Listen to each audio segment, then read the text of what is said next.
जय हिंद। स्वागत है फिर से एक नए वीडियो में साथियों। 2025 का सामाजिक विज्ञान का पेपर 825 सीआर का। चलिए आप अपना उत्तर का मूल्यांकन कर लें। आपने कौन कौन सा उत्तर सही किया है, आप इस उत्तर को मिला लीजिए। जी हाँ साथियों, आप अपने उत्तर को मिला लीजिए एकदम सही सही।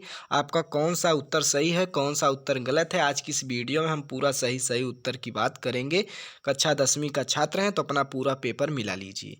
देखिए, खंड अ में बहुविकल्पी प्रश्न बच्चे कंफ्यूज रहते हैं तो आज हम उनको पूरा एक्सप्लेन कर देंगे। 1789 में फ्रांस में राष्ट्रवाद की प्रथम अभिव्यक्ति का क्या परिणाम हुआ?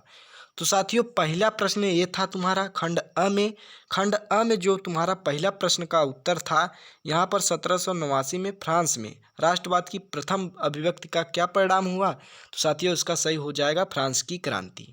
ऑप्शन ए सही होगा। जर्मनी के एकीकरण में प्रमुख भूमिका किसकी थी? तो ये बताया था बार बार कि बिस्मार्क थे जर्मनी के एकीकरण में। आनंद मठ उपन्यास के लेखक कौन थे? बंकिम चंद्र चटर्जी। ए सही हो जाएगा। महामंदी का सबसे बड़ा बुरा असर किस पे पड़ा? कृषि क्षेत्र पर पड़ा था। अंतर्राष्ट्रीय मुद्रा कोष की स्थापना कहाँ पर की गई थी? संयुक्त राज्य अमेरिका में। तो साथियों, छठवां प्रश्न, निम्नलिखित में से कौन सा संघीय राज्य नहीं है? तो जो कि चंडीगढ़ तुम्हारा एक संघीय राज्य नहीं है। लोकतंत्र का प्रमुख गुण निम्नलिखित में से कौन सा है? तो इनमें से सभी, इसका सही उत्तर हो जाएगा।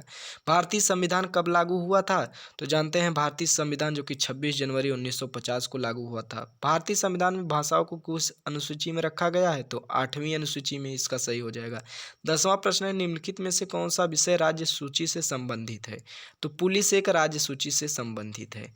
रबी की फसलें कब बोने का समय जानते हैं? रबी की फसल कब बोया जाता है? अक्टूबर दिसंबर में।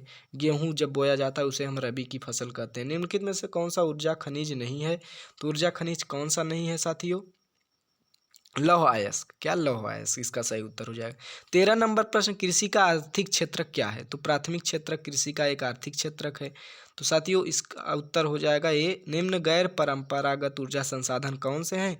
तो जो कि सौर ऊर्जा एक गैर परंपरागत ऊर्जा साधन है। निम्नलिखित में से कौन सा आधारभूत खनिज है? तो आधारभूत खनिज जो कि एक अभ्रक है।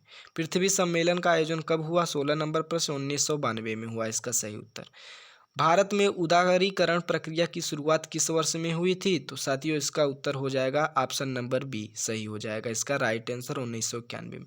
निम्न में से कौन सा जैव संसाधन है? तो जो कि मत्स्य पालन जीवों से संबंधित है। ये मत्स्य पालन उद्योग जैव संसाधन है। 19 नंबर का उत्तर हो जाएगा, किस वर्ष में बांग्लादेश ग्रामीण बैंक की शुरुआत हुई? तो इसका उत्तर हो जाएगा 1970 में। साथियों, किस देश विकास आधारित है? का विकास आधारित है? तो उपयुक्त सभी इन सभी तीनों पर आधारित है साथियों।